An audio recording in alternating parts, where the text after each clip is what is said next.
a routine from last night of having sort of ping pong between mics to make clear audio for the record. Since we don't have that, it's free for all time, but I'm going to have to kind of repeat the question so that I'm not just addressing something out of Mars, you know, abruptly appearing on a tape after a mumble off in a distance someplace and start talking about something totally non sequitur.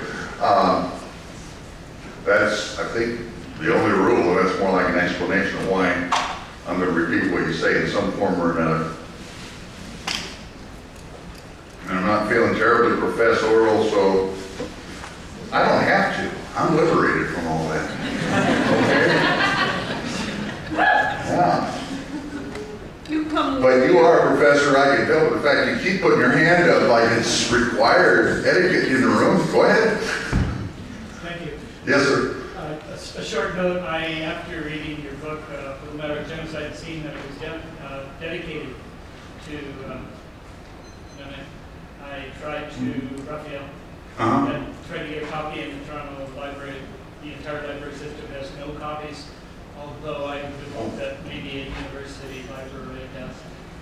The other point, the other note was that from today's headlines, I read in your book the most constrictive definition of genocide is mass murder or killing, but there's even a more stricter one put forward by two men that you excoriated in the book, Frank Chalk and Kurt. Oh, yes.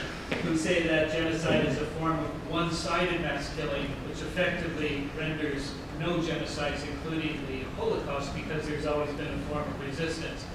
What came out of today's headlines was I heard Turkish government spokesman say, well, it wasn't really a genocide because thousands of Turks were killed in the process by the Armenians, so there's a perfect illustration.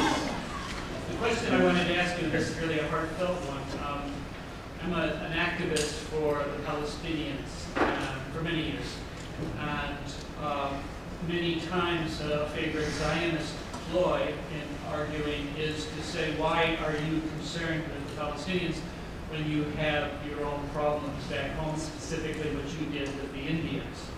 My fast question answer to get them off my back is, well, that happened 250 years ago. Palestinians are ongoing. They're almost like the pupa stage of genocidal action. But I realize that that's a facile answer. It's also an extremely inaccurate answer. Yeah. And it's also an extremely inaccurate one. And just again, to quote from your book, you agree with the Zionists. I agree with the Zionists.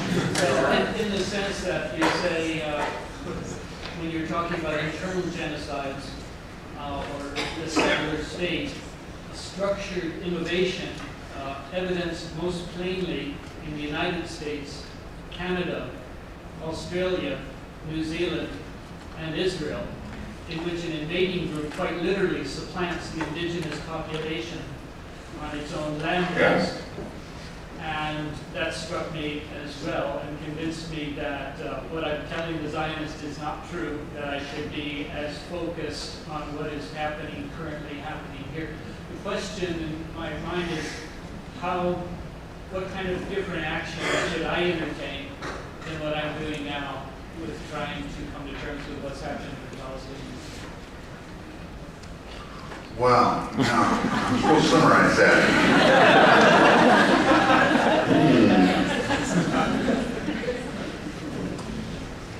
Well, we'll kind of cut to the chase, maybe.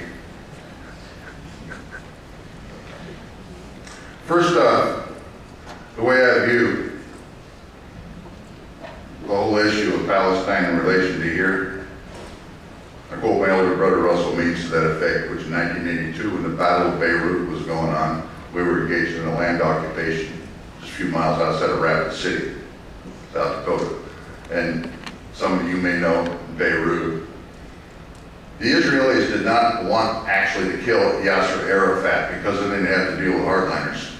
I mean, they demonized Arafat, but that was the guy they could negotiate. They were making a point, a Sharon kind of point, just obliterating things. But they desperately wanted not to kill Arafat. The only problem was caused, given the way they were overrunning Lebanon and had treated other countries where Arafat was based. You couldn't get anybody to take him. They figured, and rightly so, because finally he went to Tunis, and about the first thing that happened was the Israelis ran airstrikes on Tunis, the opposite end of the Mediterranean. Still not wanting to kill Arafat, but sending some kind of message on power diplomacy. But that was the situation. So the guy trapped in the midst of the shelling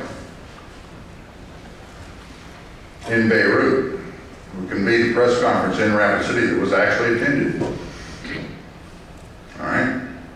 And Russ said that the Palestinians in North America offer sanctuary to the Indians of the Middle East.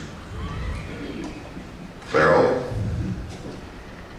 Settler states have lots of things in common. Any colonial form, however, has aspects, very clear ones, of what we're talking about in common.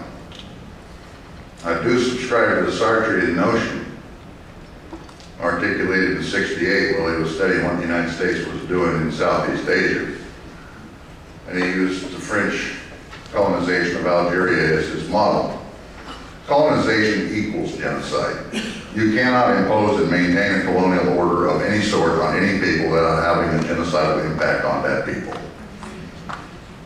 So, if you want to get to genocide, you have to be effectively anti-colonialist. That has to be your orientation. We used to call it anti-imperialist. Still a good term. Okay? And as with any other kind of praxis, well, expressing international solidarity, which is just solidarity. And it's a morale booster perhaps to people elsewhere. What you can actually do is something where you actually live. Unless you uniquely happen to live someplace where a colonial regime is not being maintained. And I will assure you that does not apply to Canada. So, who were the colonized? You go over to the literature department, you'll find out that Euro Canadians have freed themselves from colonialism and they now manifest a post-colonial reality. And I mean, that's time when I kind of feel like Hermann Goering. I just want to reach for my gun. When the colonizer has the audacity to substitute themselves for the colonized and totally nullify the very existence of the colonized in the discourse to talk about the aftermath of colonialism, while they still maintain themselves in their positions of privilege on the basis of the internal colonial subjugation of indigenous peoples. Not a square inch of this land is not. So working from that position, I bet you could find Native people to work with right here in this area that have issues and activities that they're engaged in and could use certain kinds of support with this caveat attached. They'll tell you what the support is they need, you don't tell them. Yeah. Oh.